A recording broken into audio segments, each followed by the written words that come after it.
We were way ahead of them in our civilization. They set out to destroy us. And Berlin Conference put the nail on that coffin. So they gave Djibouti the same sovereignty as the United States. They gave Burundi the same sovereignty as China. They gave Togo. You see, the EU realizes individual little countries, they can't survive on the world stage. So they come together as the European Union. Now picture this now. So they cut up this Africa into the tiny little countries, small economies that could never survive on their own, but gave them the same sovereignty as the big boys. So that way, when the little bitty countries go to the world stage for the purposes of development and discussing trade, they're wannabe boxers who are being thrown into the heavyweight boxing ring every day. How do you put China in the same boxing ring with Eswatini? Eswatini has 1.2 million people. China has 1.4 billion people. And you put them on the same stage and say, go at it, negotiate. Are you with me? Yes. This is insanity of the highest order. How have we allowed this carnage to go on? When Eswatini is thrown in the same boxing ring with China and Eswatini collapses before Eswatini even gets on the stage, the world says, well, Eswatini, what's wrong with you? Why can't you take care of your people? Well, China came in and said, Eswatini, give me all your gold or else. And if Eswatini does not agree, they just go on next door to Lesotho and give Lesotho an extra $1. And if Lesotho doesn't take it, they just jump on to Togo, Central African Republic. It was all by design. 1884. They did something else in addition to chopping us up. They also set out to make the African believe that everything African was bad and undesirable, and everything Western, particularly French and British, was more desirable. We call that the legacy of colonization. Prior to that, they had started long working on the slaves. Make them think everything about them, forget anything about Africa. Where you come from is a horrible place, diseased and dying people, constantly at war with themselves, uncivilized. Cut out any communications with them. You need to just know what we tell you. And we call that the legacy of slavery. So that's where you look at where we are today. 135 years later, a system that was put in place to see to it that Africa and her children are forever defeated, that Africa is forever exploited, remains in place today, alive and well. And we sit here and we ask ourselves, why isn't Africa moving forward? Why does Africa continue to be taken advantage of? Well, I'll tell you why, very simply. Until Africa comes together as a continent speaking with one voice, one continent, one people, nothing, and I repeat, nothing is gonna change. As individual little African countries, we are wannabe boxers. We will never make it fighting against the heavyweights. We must speak with one voice. Yeah. And this is exactly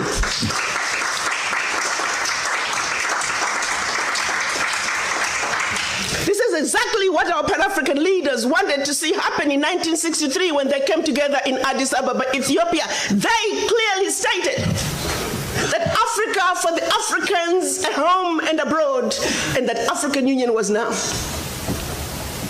They said Africa must speak with one voice. It is the only way for Africa to take its rightful place on the world stage. Sadly, when they went to Addis Ababa in 1963, they were divided. We had two factions, the Casablanca group and the Monrovia group. The Casablanca group were saying Africa for the Africans African Union now. This was Ghana, Guinea, Mali, Egypt, Morocco, Algeria, and Tunisia. Only 7. The other 25 of the 32 who attended were the Monrovia group. They were the nationalists. They said, let's go slow. Let's kind of wait on this Pan-African thing. 55 years later, 56 this year, we're still going slow. As if it wasn't bad enough that we were divided up into the tiny little countries that we are today. The gift that Berlin Conference gave us. One other thing that France did between 1958 and 1961 in the name of giving us our independence as African countries. France forced the Francophone, and I hate that terminology. There is no such thing as Francophone, Anglophone. They made it up. But for the purposes of communication, I will use that. 14 of those countries, they said, in order for you to get your independence from us, you must sign this document. You thought they could have found a better name for the document. The document was called the Pact for the Continuation. I repeat, the Pact for the Continuation of Colonization. We are talking about giving you independence, but sign this pact for the continuation of colonization in a different format. And I'm going to highlight some of those issues that they said you must agree to if you are going to be independent. Hello. Maybe we need to redefine the meaning of independence for the French.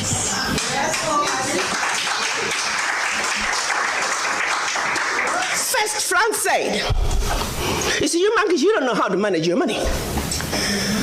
We're going to demand that you deposit 85% of your bank reserves with the French Minister of Finance. Under the French Central Bank, under the control of the French Minister of Finance.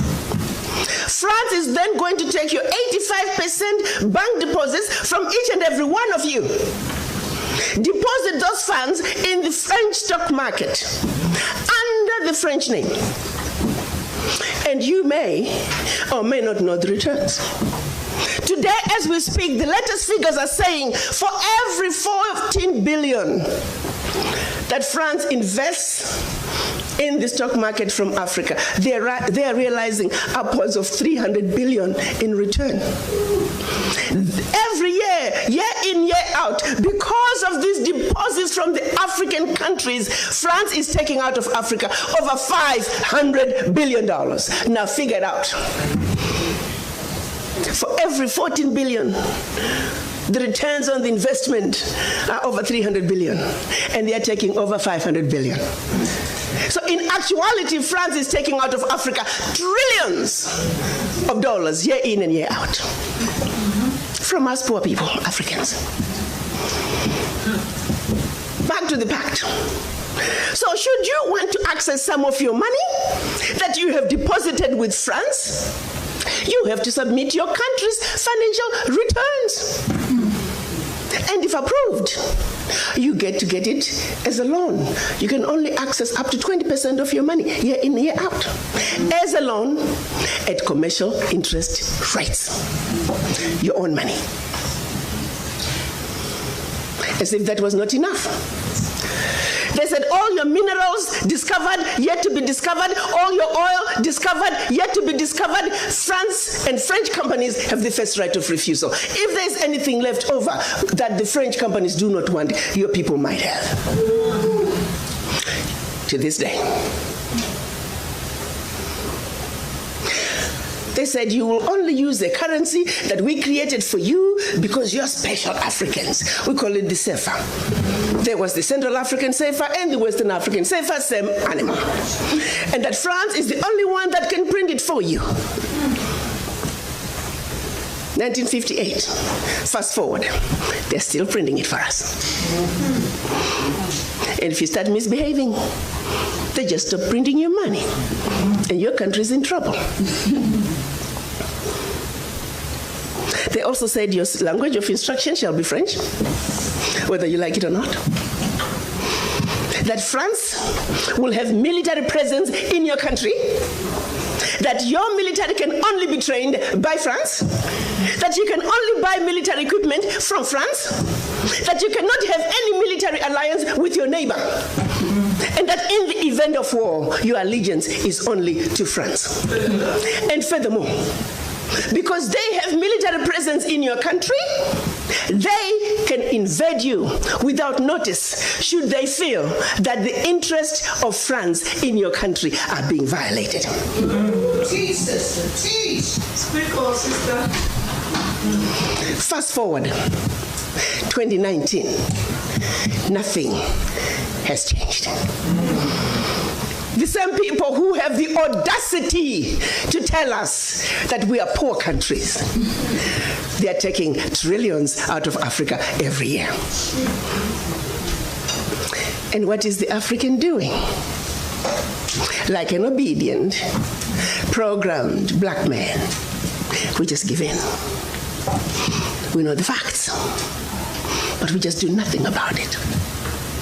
Now, you have to say some of the fears are real, because in France that has sold you inferior equipment to theirs, France that has trained your military to be inferior to their military, they are now in your country. They can invade you. They have the permission to do so.